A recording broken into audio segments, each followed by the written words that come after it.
Welcome to another episode of Clear Vision Television. We are joined here by the band Chew. How's it going? Going good, going good. Good to hear from you. Yeah, thanks for taking the time.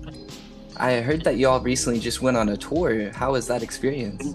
It was quite an experience. We did a month-long tour in Europe. It's our fourth tour in Europe.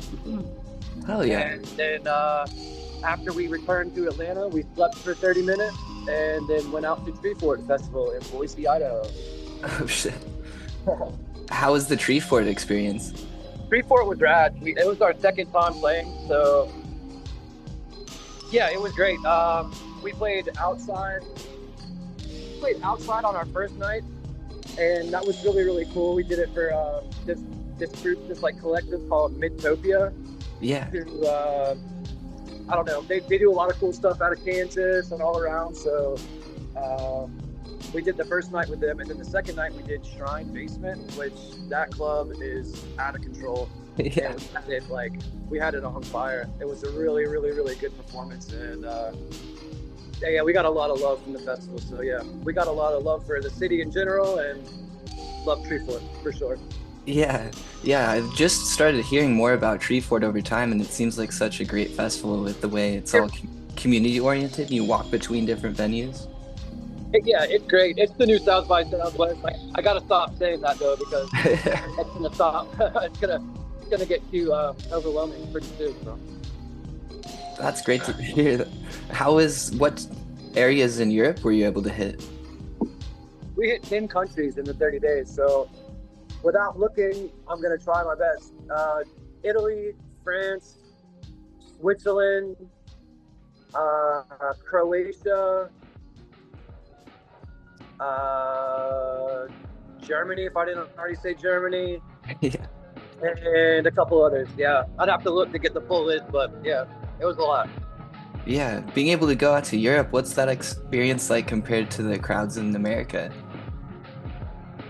I mean, every crowd is different day to day, depending on a variety of factors. But overall, they're just, it's a little more exciting, it seems, that somebody came so far away, you know, and no matter what you're kind of throwing out there, there's an audience for it. That's kind of the same in the States a little bit, but the audiences are just super, super appreciative. They might not get crazy as an American audience as far as like moshing or like, you know, yelling, but you can definitely feel the love. And then just like all the hospitality there is just, you couldn't even imagine it coming from a band from the States, honestly. Like the way they feed you and give you like drinks if you want to drink or whatever, like that's unheard of in the States. You get like lucky if you get a couple drink tickets and a kick on the ass on the way out the door, you know. So it's just a different world out there, really. They have a giant appreciation for artists, and it's a whole different world. It's a good world for sure. Yeah. And really, do you think like DIY culture in general is such like a global thing? What's your view on DIY culture, and really it's been able to take you across the pond to go to Europe and other countries? Yeah, like so in 2017 we kind of did our own tour, did a DIY European tour, which sounds crazy, but we did it, and we got a lot of connections and built some relationship stuff with different agencies, because it's really all about agencies in Europe. They're like, you have to just know like different people, different agencies that like can just put you in different spots, because trying to finagle that stuff like across the pond is just impossible. So we met a lot of good people, good connections, and this round we actually met some a new agency that we plan on working with as well. So we're pretty stoked on that. Yeah, that's super exciting. So when you first started, was that around like 2016? We started in late 2015 actually, and then we just started relentlessly touring after that. As soon as we had like 20 minutes of material, we just started touring and said yes to everything. Yeah. And that's how you built all your connections in the States too around that time? Well, Sarah has been playing in bands since the dawn of time. So like, everybody loves Sarah. Everybody knows Sarah. he's been in touring bands for years and years and years and years. And this was just the band that stuck around. Like, we started the band with a 10-year plan, and we just hit that. We're about to hit the 10-year mark this December. So. Oh, hell yeah. So what's that journey been like together? I read online somewhere that y'all complete each other's musical sentences. Yeah, you could say that for sure. Yeah. Yeah, you could say that. How has that journey of like experimentation with your sound been over the years? I mean, our songs kind of naturally evolve throughout the touring process. So if we write something, it's gonna change throughout the years. Like, we have a song that we've been playing since we started that we mostly closed our sets with. It's a completely different beast now than like the actual recording. And we have there's like 2 different drum solos. There's a big pocket of improv we leave for ourselves there, and it's just a completely different thing. So we just kind of let the song do its thing, evolve as it wants to evolve, and kind of let the crowd reaction base our how we decide to mutate it, I guess you could say. Yeah. And with that live experimentation, what kind of instruments or samples do you like to use? I use a guitar with some wacky pedals, and then I have like a Roland 404 sampler. Yeah. That's my baby right there. Yeah. I got it right when we started Chew. I didn't know how to use it, and it's so cool. It just does everything that I want. I can make whatever sound I want, and if I don't, I'll sample it, And I've really learned to play with a couple of effects that I don't know, might kind of somewhat be my signature now with the 404, but I play the thing like an instrument. It's not just like hitting a button and dancing around. It's like a full-on instrument that I've never seen anyone else do, honestly. So I couldn't really look up any YouTube videos to get help. I had a different idea, so. Yeah. The 404, in my opinion, is so versatile. Like, I have one myself too, and it's so fun to experiment with. Like, have you heard artists like Sunbeam Sound Machine? I don't know that name. No, I don't know the name. There's like a good amount of like psychedelic bands that I got into when I was a radio DJ, and there's this group from Australia called Sunbeam Sound Machine that just got to do their first ever West Coast tour, but they've been around since like 2012. Big. But he does that same thing where it's just a SP404 and a guitar and a lot of trippy pedals. Oh, I'm gonna check that out for sure. Yeah, I'm super excited to see that. Yeah, new genre almost being able to form through the 404. Yeah, for sure. I don't know, when we started, we never knew what genre. Everyone wanted us to give ourselves a genre, and we never really wanted to do that because I don't really believe in genres. I think it's you should just listen to the damn music, and so I don't know. The 404 was definitely helped us kind of surpass a standard rock music kind of bubble. And because Sarah and I, when we started, we just wanted to do something electronic. We had been in mostly loud male-based bands, and we wanted to do something different, and we kind of had the idea as Sarah being the lead singer without a singer, we're an instrumental band, but she's definitely the leader of the group, and we try to put her front and center. And if you watch us live, you can tell that it's drummer driven, I guess you could say. Yeah, that's badass. Yeah. How has your style then been, or more of your approach been to recording your music? We just have so little time to actually do the recording that we just try to squeak it in whenever we can. The last time we had a bunch of time was the pandemic, when we recorded our album Horses for the most part. So all we had was time. It's been tricky lately though, so we just we just recorded with our buddy Jamie McDaniel, who's worked with us since the early days of Chew. And yeah, we flew him down. He lives in Manhattan currently, and we flew him down to Atlanta in like segments and waves a couple times to come in and record us, and then we were able to like mix through email, which was annoying a little bit, but it ended up making a really good record. And we have like we have a few other songs that we've been like sitting on the back burner that we're like really stoked on. That I think we're actually going to include on this record. So, and the record's name is Found Footage, so it kind of makes sense for that to happen too. So it's kind of writing itself, which is really cool. I love it when that happens. Yeah. Do any of your projects have like concepts behind them, or how do you go about like writing songs without lyrics? I mean, honestly, I kind of just give it room to write itself. It sounds so cliche, Yeah. but like, yeah, there's no real like general concept going into stuff. Like, I tend to work kind of backwards. Like, I tend to get like a cool vision or idea, and then like figure out how that fits into like choose gel, you know, like, and it usually works out pretty good. I don't know. It's a weird process, but I trust the process, you know?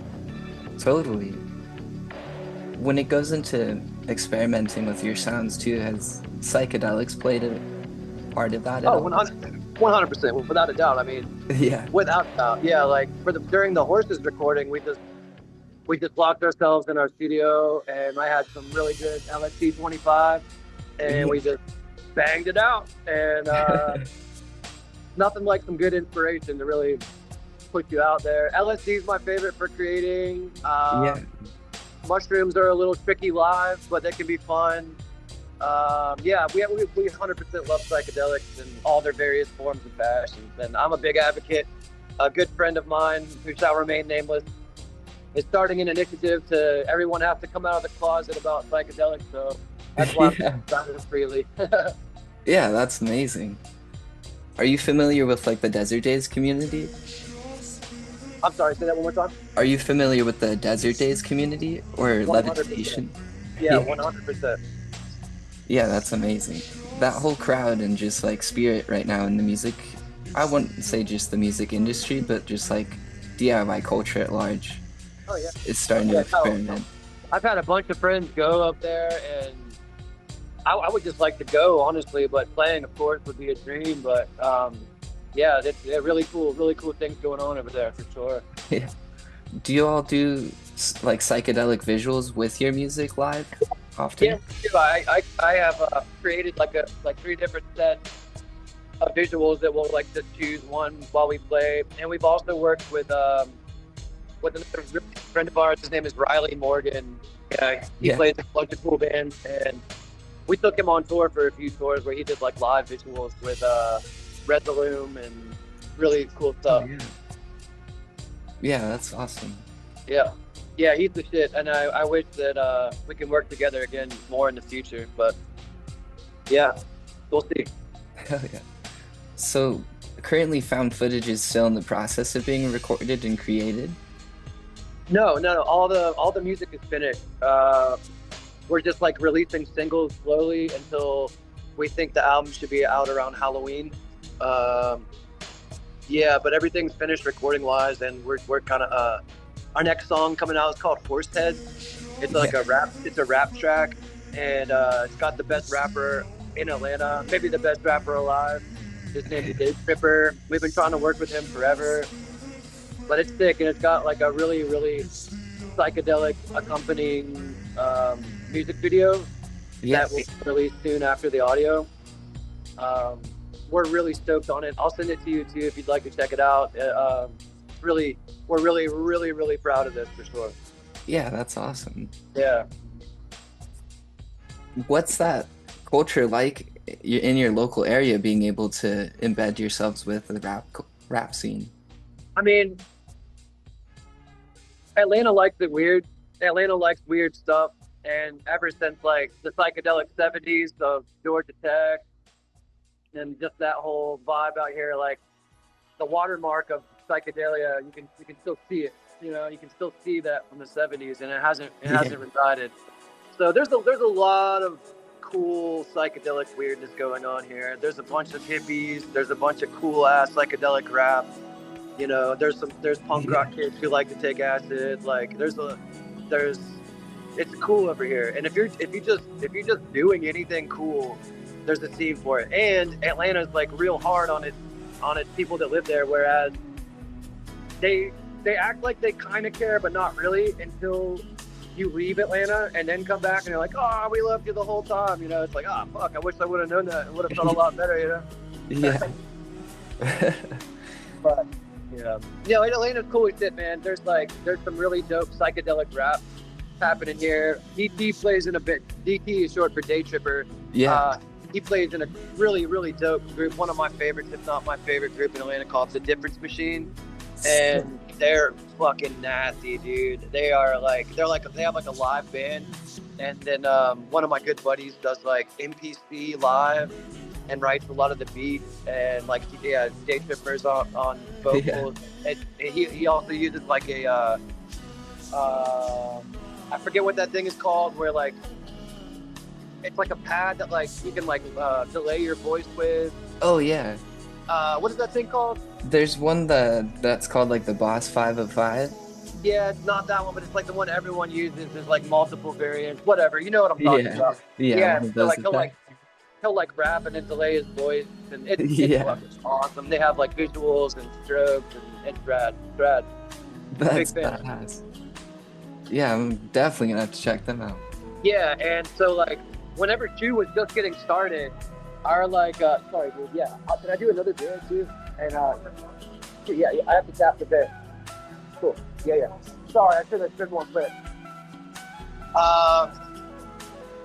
Yeah, so like right when Chew started, there was a really dope record label ran by the current manager of The Difference Machine, Brandon Boyle, Speakeasy Promotions. He started a record label called Psych Army Intergalactic, and that was very, very, very inspiring to us. And like we wanted to be on the label, but then it dissolved. But maybe like 5 records came out on Psych Army, and they were all just so awesome. It was like jazzy rock stuff, and then like straight up and down hip hop, and then like also like kraut rocky fucking rock band shit. Really cool stuff. Yeah. That's so sick. Yeah. Yeah, I'm excited to check that out. After like our outlet here in California really started at Desert Days in 2018. Oh, nice. And that year Death Grips and My Bloody Valentine were headlining. Yeah. And we weren't even like a journalistic outlet at that point, but somehow we met like some local photographers there, and through some psychedelic experiences found our way backstage to take photos and really like it always funny how it works out like that. Yeah. 1 second, I just gotta tap the paper this beer. 1 second. Yeah.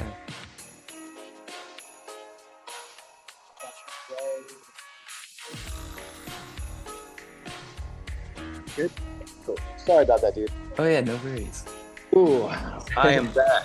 Like a heart attack. Yeah, man, that's awesome. Dude, that kind of story, like you just said, like, I love those stories, man. Like, I've had a multitude of those kind of stories. Not the exact same, but a multiple more stories that it's the best. It's the best.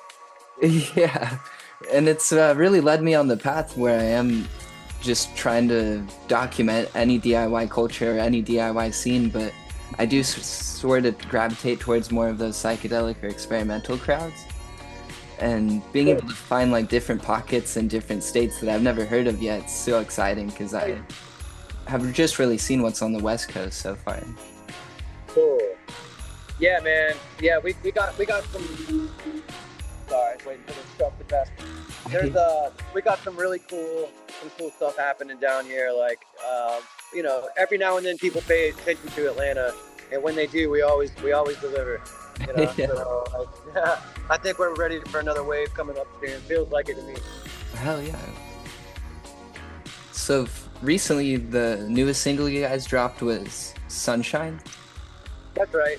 Yeah, it's an LSD reference if you didn't get that. Yeah. How did that one come about?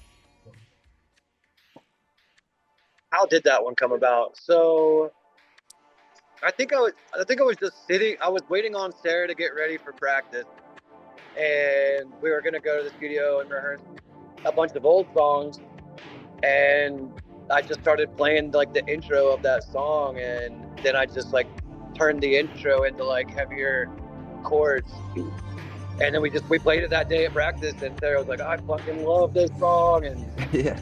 yeah, and like every time we played it for crowds, they would just start losing their shit. And I was like this song, like we put out so many crazy songs, and this one's just like I don't know. I don't want to take away from this song, but it's just like I don't know. Something just kind of unlocked with that song for us in the crowd. Like that one always puts a smile on people's face. And you'll see even the most like frowny, cross-armed people be like, "Okay, this song's kind of cool," you know.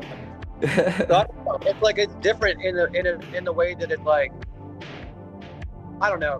It's hard for me to like even judge my own music because I think something sounds like kind of like regular, but to another person it sounds weird as hell. You know, there's a lot of spacey stuff going on. There's like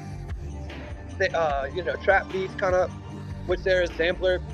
Yeah. It's just like I don't know. That's not really that regular, I guess, but like there's I don't know for whatever reason it just clicked with people, man. And so like yeah, Sarah was really animate about that being a single like early on for the new record for sure. So Yeah, that's super dope. yeah, Being able to play live too and like really feel out that energy of different songs is such an experience in of itself. yeah, totally. Like it has completely shifted our songs, and we never feel comfortable with a song until it's gone a couple tours. Really, like rarely ever do we put a song on a record that hasn't been kind of like trialed by fire by the crowd, you know? Yeah. Honestly, I feel like that's something that's pretty rare, especially for the younger artists nowadays. Don't have that experience of like being on the road as often or just like being so immersed in their local scene. Yeah, no, also like I feel like there's not even like a love for that right now because every time I talk to people they're like, "Oh, like why do you feel it necessary to like play live?" I was like, excuse me? Like, well, what is that a real question?" You know, like this Yeah. isn't an internet world. This is a very tangible world. You know, I know it may seem digital, but it's not. It's a real world out there, you know. So, Yeah. I don't know. It's crazy to me. And so I don't know. Like, I think that's another thing that really just really sets us aside from other bands in people's minds. Is just because like when you see us live, we do not hold anything back. Like we just put it all out there. Like if for 50 people or 500, like it does not matter. This is what we're born to do. We're gonna give our whole lives to this. We're Yeah. every week I feel like we're leaving it all on the stage every night. You know, so it's pretty cool, man. And like it's fun to watch people's brains get blown out the back of their skull for sure. Like at Tree at Treefort, like the band that went on before us was like they were cool. Don't get me wrong, but they were like, you know, a little bit like not sleepy, but like country standard kind of slower stuff. And the people were into it and clapping and being super cool. And then we set up and we started just playing this like I told the lighting director as soon as we take the stage, drop the lights to a low red. And so like Yeah. as soon as we got in, boom, the lights dropped to a low red and we started just playing this like ambient drone swell. And people were like, "What is going on? Like what is this?" And then just like moth to a flame, we drew them in and then boom, our first song is just like a straight up explosion. And we just like and we don't stand still. You know, we're all over the stage and like people were just like, "What?" Yeah. It was cool, man. It was cool. And we got a lot of love from that performance for sure. It was one of our best shows we've ever played, straight up. Oh yeah. That's so dope. Like it just blows my mind nowadays, like you were saying earlier, how you don't really believe in genres. And like just the culture of just like going out and going to a show, especially like something like Tree Fort where it's like a bunch of community members that might not go to whatever genre you would classify your That's right. live That's right. set. Like Do you get to see those kind of experiences often on the road where you like really blow people's minds to something they probably never would have experienced before seeing you? Yeah, we do, and we like our favorite markets are like the little bit smaller markets, like outside of Paris, outside of Chicago. I mean, we love playing both of those cities. Don't get me wrong, but like taking it to people that like might not be like in their mind, maybe they think they could only see a show like that in like a New York or LA or London kind of a thing. But Yeah. we pop up in a cafe and destroy the cafe, Yeah. like, and so like, yeah, we like, for example, we played this little town in France on this last tour called Amiens, like Amiens, I think. Amiens, Yeah. France. And then we pulled up and we're like, this is the venue. It looked like an office sized coffee shop. And we're like, this is the venue? They're like, oh, this is gonna be crazy. It was called zero degree EST, like 0 degrees east or whatever. Yeah. And so like, all right, it's gonna be really interesting. So start pouring up the beers. Like, all right, well, we're gonna make it worth our while at least. So start pouring up the beers, and then slowly the sun goes down, and the freaks came out at night. Let me tell you, like, at all, like it was completely jam packed full with. I didn't even know this town. I don't know where these people came from. It was crazy as hell. Like our opening act, like it was one of the best opening acts of our whole tour. You would not have believed it. Like on paper, it shouldn't have worked. This guy, he's wearing a ski mask, and he's got like a Zoom recorder he's using with the audio out to like play this like glitched out like Death Gripsy trap rap type stuff. It was crazy as hell.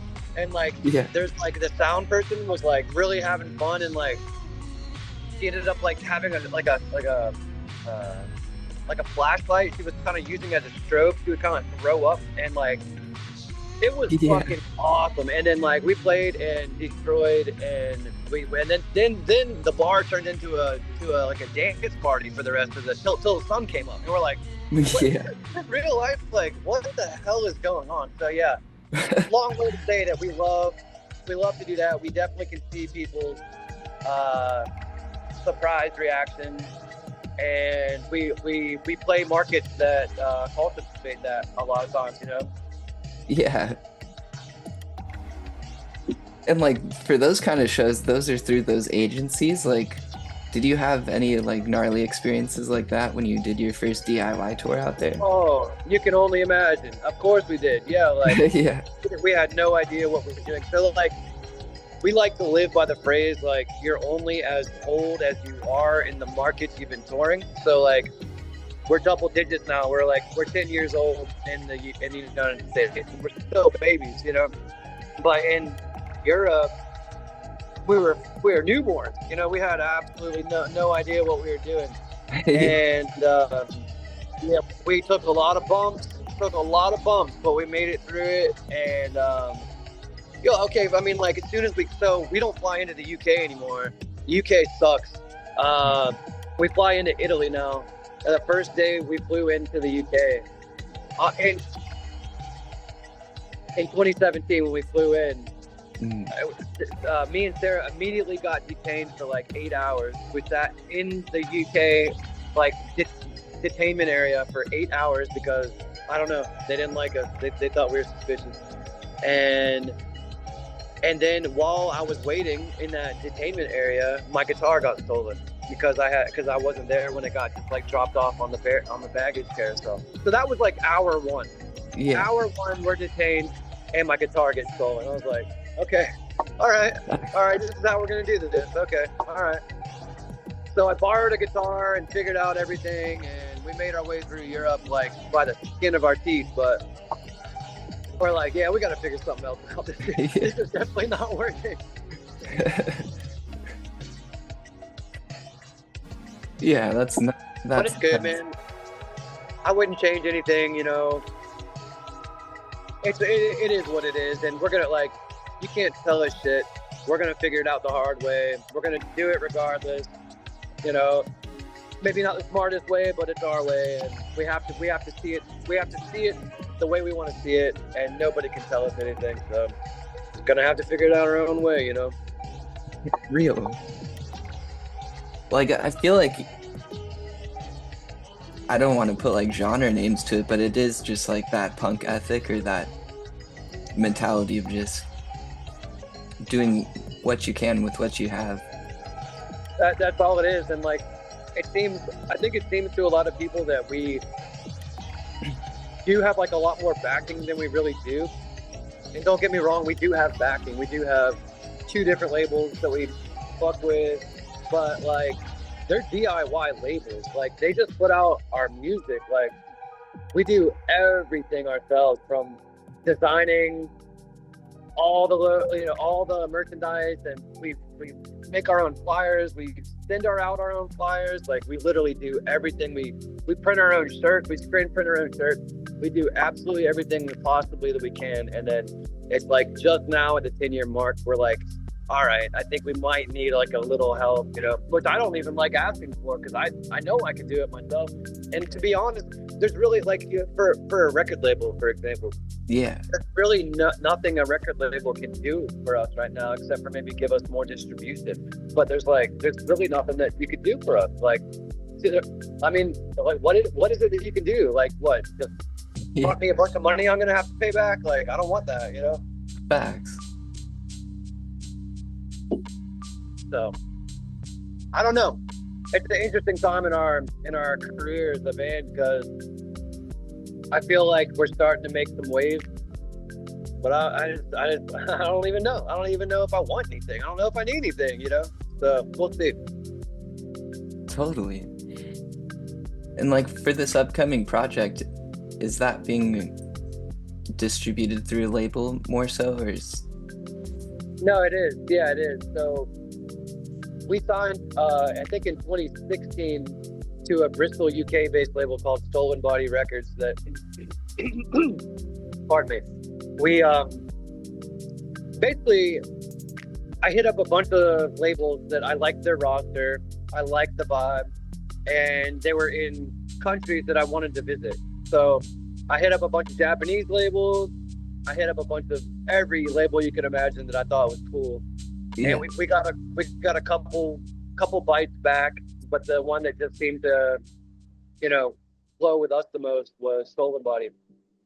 So through them, they found like an agency that wanted to work with us, but they wanted us to get a little bit more notoriety first.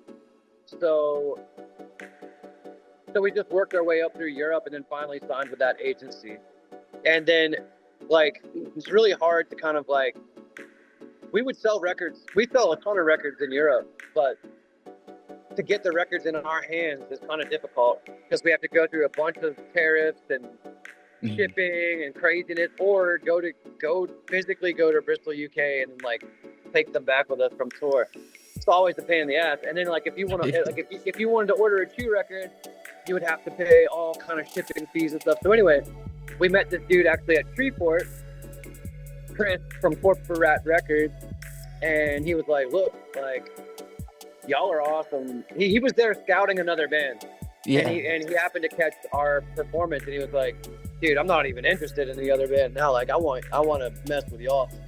So I was just, you know, I was hesitant because, like I said, I don't really know what anyone can really do for us. And he's like, look, I just bought like a lathe cutting machine. We can pump out like 7 inches for every one of your singles. Like, I just want to like propel y'all. Like, he's just all about our band. I was like, all right, fuck it, let's do it. And I knew it was going to kind of be a pain in the ass, like coordinating the UK to US label thing, which it was a pain in the ass. But I think we're at a good point now, and I think it's going to be proper. Yeah, so we're going to put out variants of the album.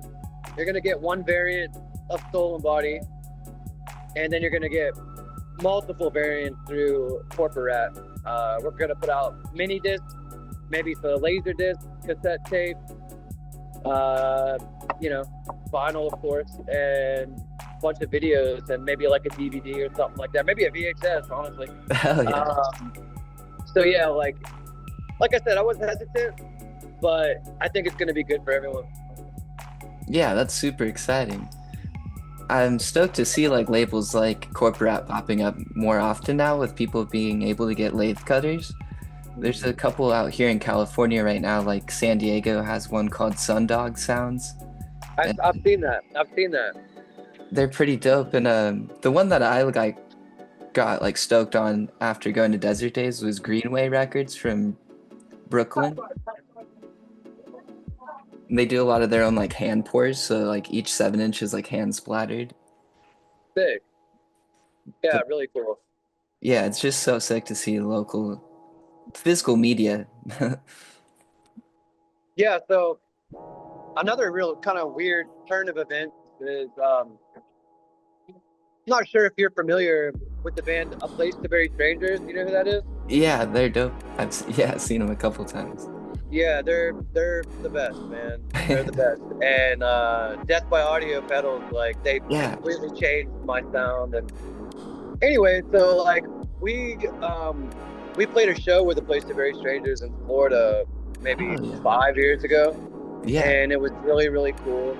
And we ended up hanging out with them, having some good talks. And then the drummer Leah and Dion Lunadin, the bass player at the time, they left the band, and so they've been kind of going through some fill-ins and stuff.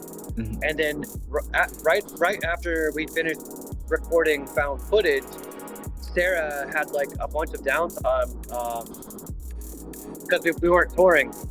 We took like our first break we ever took in fucking like 9 years. We just like scheduled a break after this recording because we honestly haven't stopped. Like we'll have 3 weeks off and then 3 weeks on and just continuously go.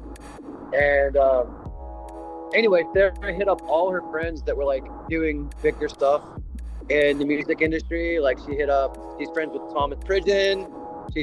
We're friends with Mastodon because we share studio space with them here in Atlanta. So she hit up Ron from Mastodon and she was like, "Hey, you need a drum tech, whatever, I'm down to work." And they're like, "Okay, cool, good to know." And then she hit up Oliver from A Place to Bury Strangers, and he was like, "Actually, what good timing actually, because we need a drummer to go on tour with us in the UK." So she did a month-long tour. She just got back recently, right before we went on tour with you. Oh She shit. just did a month-long tour with A Place to Bury Strangers. That's badass. Yeah, they're such a legendary group. One of my favorite